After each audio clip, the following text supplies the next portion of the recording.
Okay, we're doing Objective 3 in Unit 3 of Calc BC, and we are starting to integrate with trigonometry. One of the keys for integrating with trigonometry is to know your trig derivatives extremely well. A second key is, if you think back to the first objective when I was first introducing integration, and so we're integrating something with respect to whatever, with respect to x. It is important to think when you're doing trigonometry that, excuse me, whatever you're doing the integration of, you need to think of this as what is this the derivative of? And so even that, so really that's what you should be thinking all the time, but on the other hand with trig it's even more important to think of it this way. Okay, so let's go ahead and do some of the problems now. So if we have the integral of sine 3x dx, now we could be very formal and do some U substitutions, and I will go ahead and point that out on this one. So, and I did point out previously that U substitution, the U is typically inside of something, inside of a power or something like that. So inside of sine I see 3x, so U would be 3x, so du would be 3 dx. I don't see the 3 there, so I move it to the other side, and we get 1/3 du equals dx. And so, as I said, one way to do this is we do our substitution, and we would have 1/3 the integral of sine u with respect to u, and then it's very straightforward. Of course, sine is the derivative of, well, is it cosine? No, because cosine, the derivative would be negative sine. So we need an adjustment for it. So negative cosine u plus a constant, don't forget the plus c. And then if we multiply by the 1/3, we get negative 1/3 cosine of, can't stay in u land, you got to get back to whatever we started with. We started in x land. So u is 3x and plus c. Okay, now U substitution is nice. We need to be very good at it. On the other hand, I think some of these, we don't have to just always be doing things by U substitution.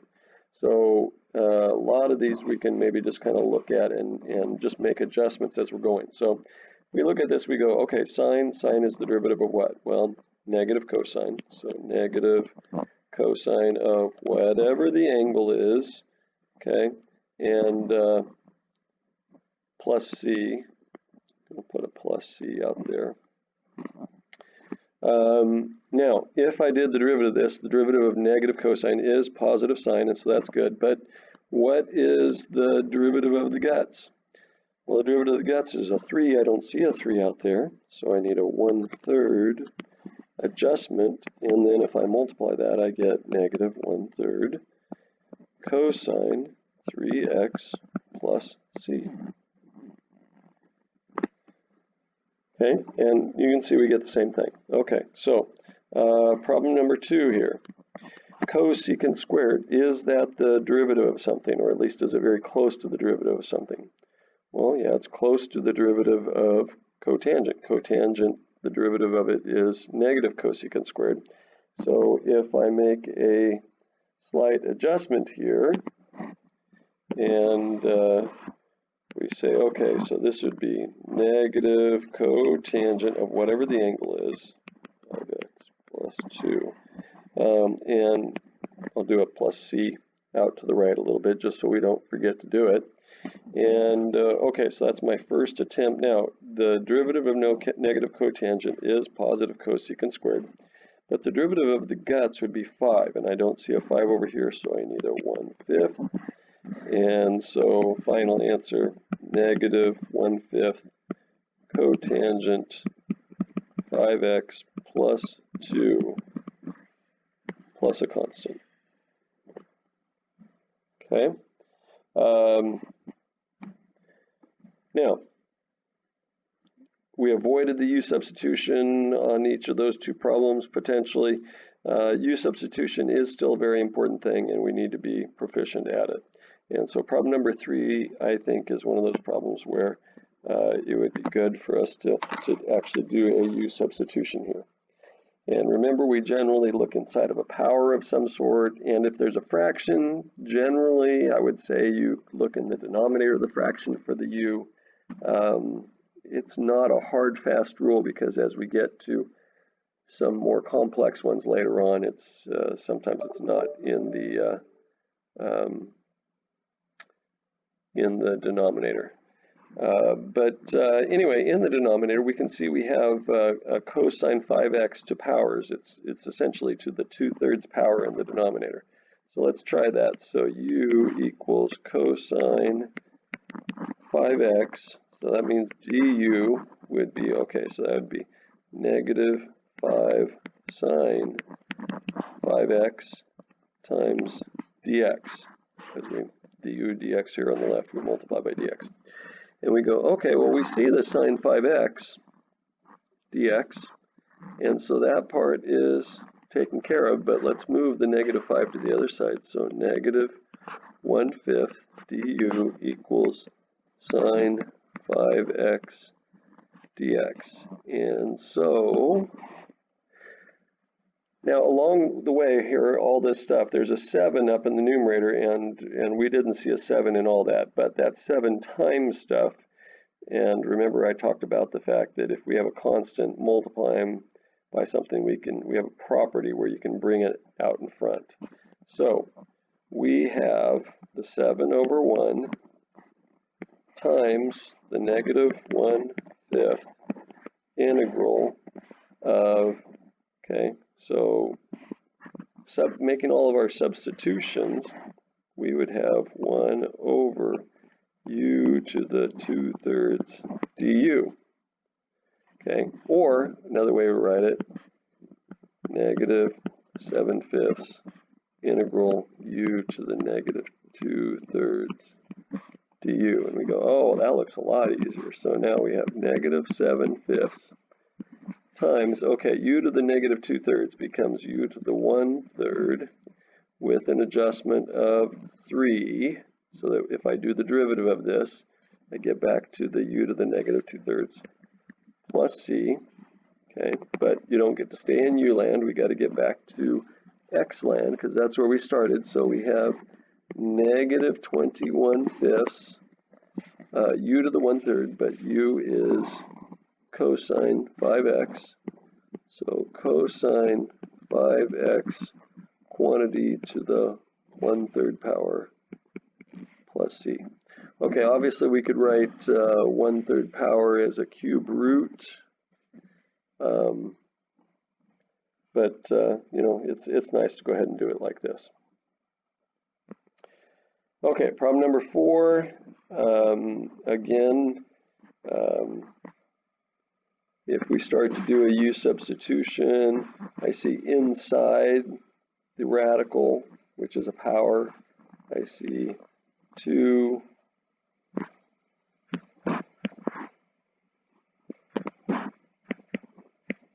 plus sine of 3t. And the du would be, okay, so the derivative of sine 3t, that would be 3 cosine 3t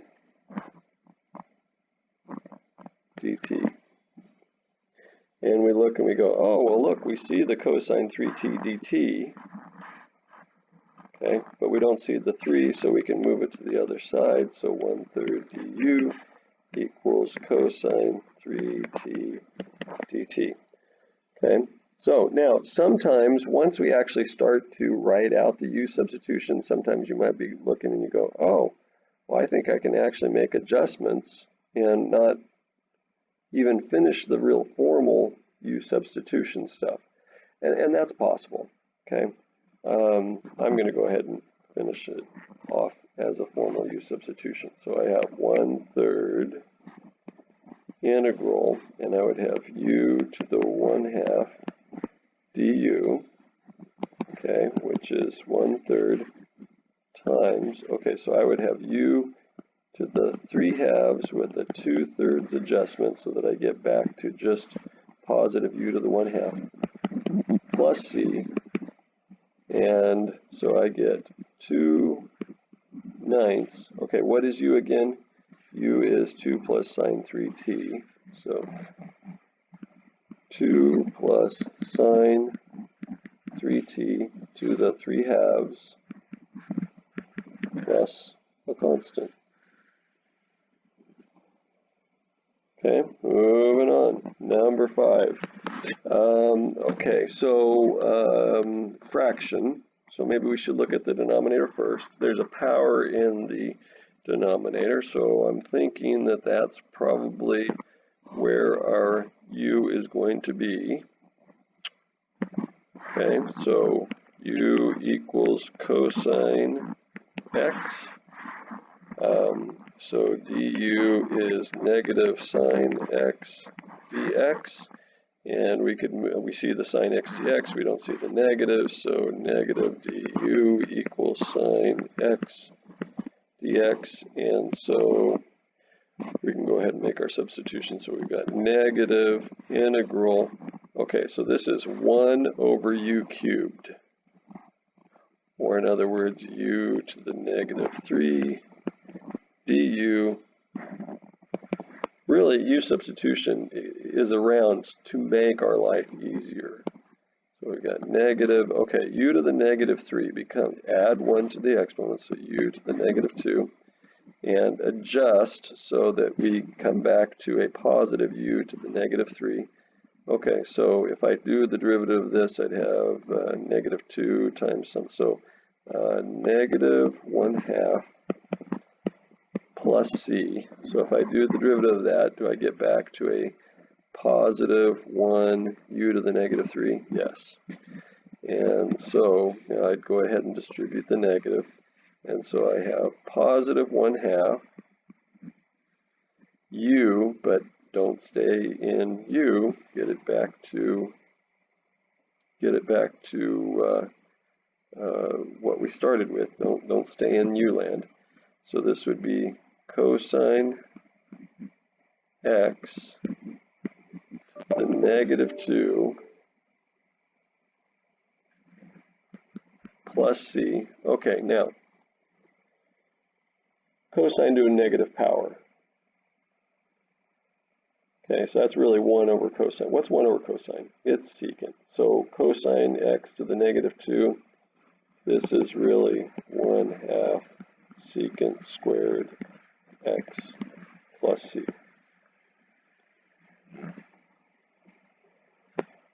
Okay, number 6. Secant squared. Secant squared. Is secant squared the derivative of something? Yes, secant squared is the derivative of tangent. Okay, and so tangent of the angle. If I do the derivative of the guts, I get 2. I don't see a 2 over there, so I need a 1/2. Don't forget the plus c. Yes, sometimes they're literally that easy. I mean, once you start getting used to it, there's no work shown, and yet we did it correctly. Key is, it's like if we did the derivative of this, do I get back to what I started at? Yes. Okay. Secant squared u over tangent squared u. Well, I've got powers both places. Now, sometimes it's helpful to actually do some trig simplification first. But on the other hand, here, if I look in the denominator,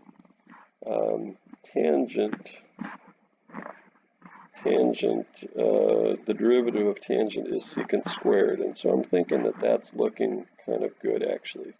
So now there's u's there, and we're going, oh my gosh, how do we get around that? Let's go ahead and do w.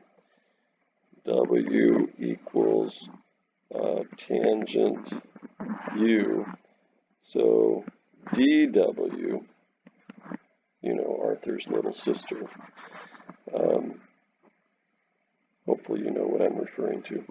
dw then would be secant squared u du. And we go, okay, we see secant squared u du. And so we can make the substitution here. And so this is equal to the integral of 1 over u squared du, or in other words, integral of negative u to the negative 2 du. Okay, so u to the negative 2, that would become u to the negative 1, and then I would need a negative 1 adjustment out in front, plus c, but don't stay in terms of u, so let's convert it back to what we started. I'm doing u's, and I was supposed to do w's. Shame on me. dw, w to the negative 2, dw, w. Okay, so I'm going back to u's now, and so this would be negative 1 over w, and w is tangent, u, plus c. Okay, what's 1 over tangent? It's cotangent. So this is negative cotangent u plus c.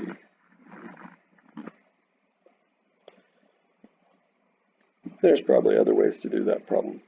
Cotangent squared. Cotangent squared. Is that the derivative of something? No, that's not really the derivative of something.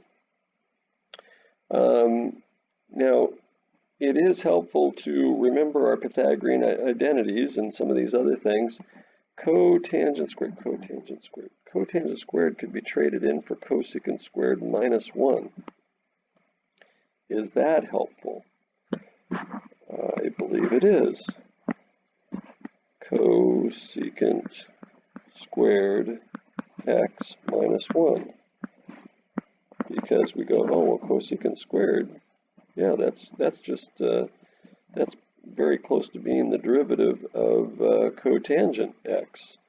And so negative cotangent x, and then minus x plus c, and guess what, we're done. And if you don't see that, it's a really long problem. Sorry, but that's the case. Okay, integration sine squared x dx. Oh, if only this one was so nice like the last one. And you're saying, well, why isn't it? Sine squared could be traded in for 1 minus cosine squared, but it's horrendous. So that's not the way. If you have a sine squared or a cosine squared, the way that we get around sine squared or cosine squared is we have to do a half angle formula substitution. And now we did those previously, and so here's a real quick reminder here of what they are, the half angle formula substitution. You need to know them because they're going to come up. Okay. So now, by the way, it is maybe sometimes a little bit helpful to see where they're coming from. The half angle formula substitution comes from the cosine twice an angle formula. And, you know, we have cosine squared theta minus sine squared theta. And we have 2 cosine squared theta minus 1, and 1 minus 2 sine squared theta. And so, depending on what you're trying to do, since this one's sine squared, I'm going to use the one where I have sine squared. And so I end up solving for sine squared. So I'll move the negative 2 sine squared over to the other side. So 2 sine squared theta equals 1 minus cosine 2 theta.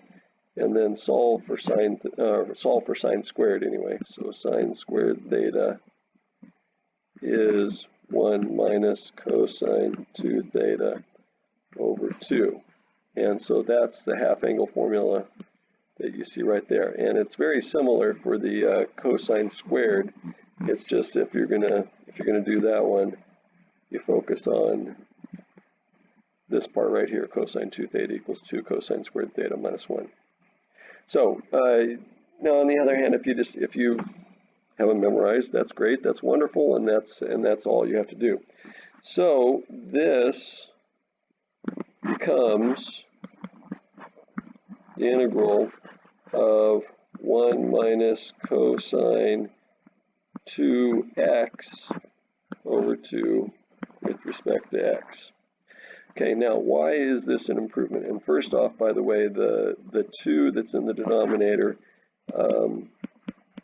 you just bring it out in front. And so if you kind of get used to it, unfortunately, I always have to do this extra step, just the way that I have it memorized. But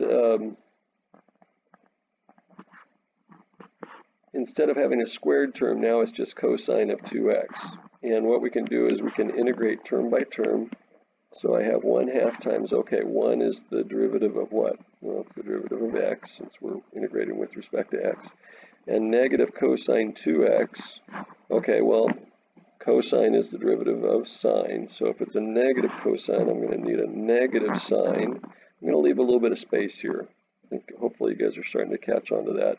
So negative sine of 2x and plus c. Now, if I did the derivative of sine 2x, wouldn't I get a 2 for the derivative of the guts? Yes, and I didn't see a 2 right there. So I need an adjustment for that. And so final answer, distribute the 1/2. I've got 1/2 x minus 1/4 sine 2x plus 1/2 times a constant is constant. Okay, last two problems here. And I've got powers for each one. Okay, so key is focus in on the one that has an odd power here. Cosine x is to an odd power. And so what we can do, I can rewrite this so that we have the integral of sine to the 4th x, and then I want to break it up so that I have the even power, so cosine squared x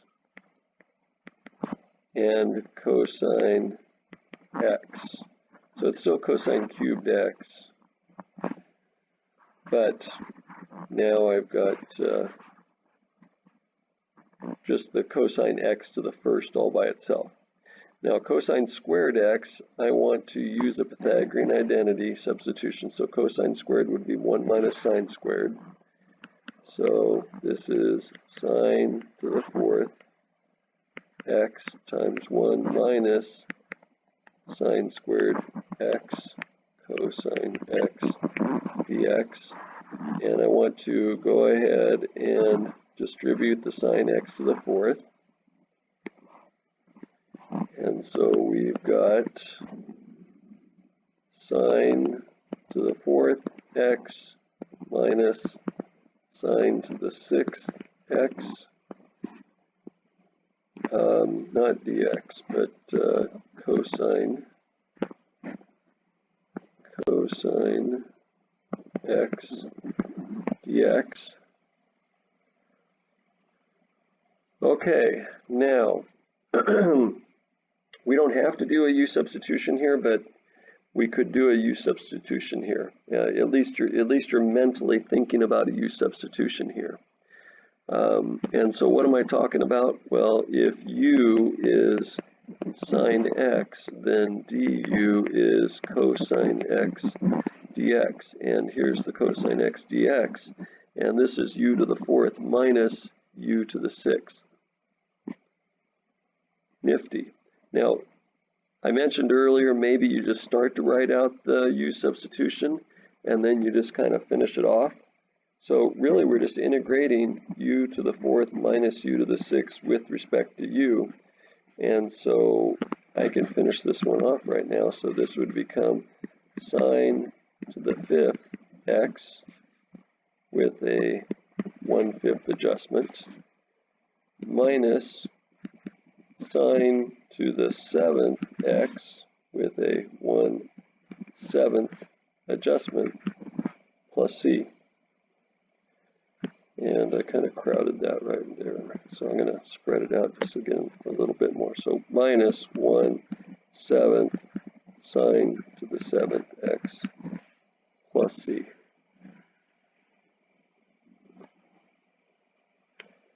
Okay, last problem.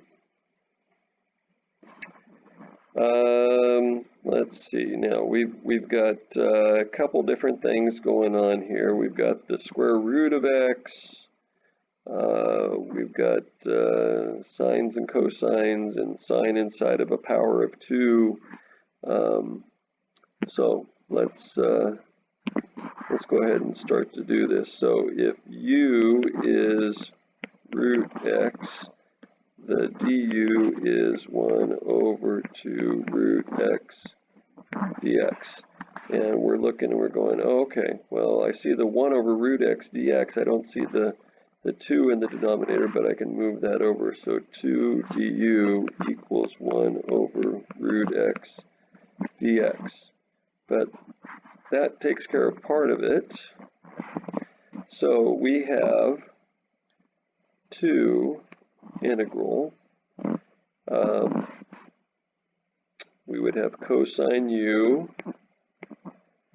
over sine squared u du.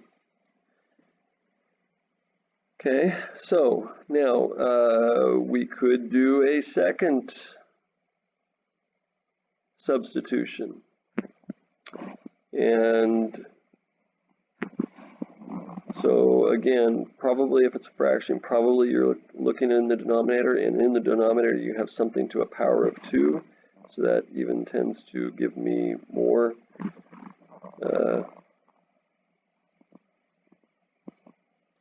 reaffirmment that I'm choosing the right place. But we've already done a u substitution, so again, maybe w, or maybe you do a capital U.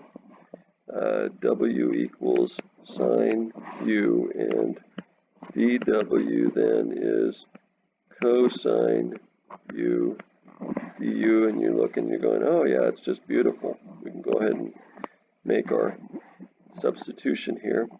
And so we have 2, and I have 1/u squared, not u, 1/w squared dw, or in other words, 2 times w to the negative 2 with respect to w.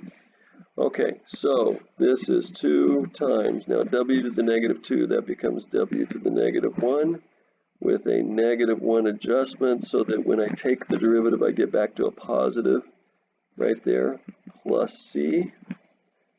Okay, and now we have to start subbing our way back. And so going back, we would get, let's see, I'd have negative 2, w to the negative 1, but w is sine of u. Okay, so that's sine to the negative 1 power. In other words, 1/sine u plus c, which, you know, I'm aware that that's cosecant, but let's see. Yeah, let's go ahead and make that substitution right now. So negative 2 cosecant u plus c. But now we're in u land, and we started in x land. So let's finish it off and get back to where we started. And so getting back to where we started, we would have negative 2 cosecant. Now what's u? U is root x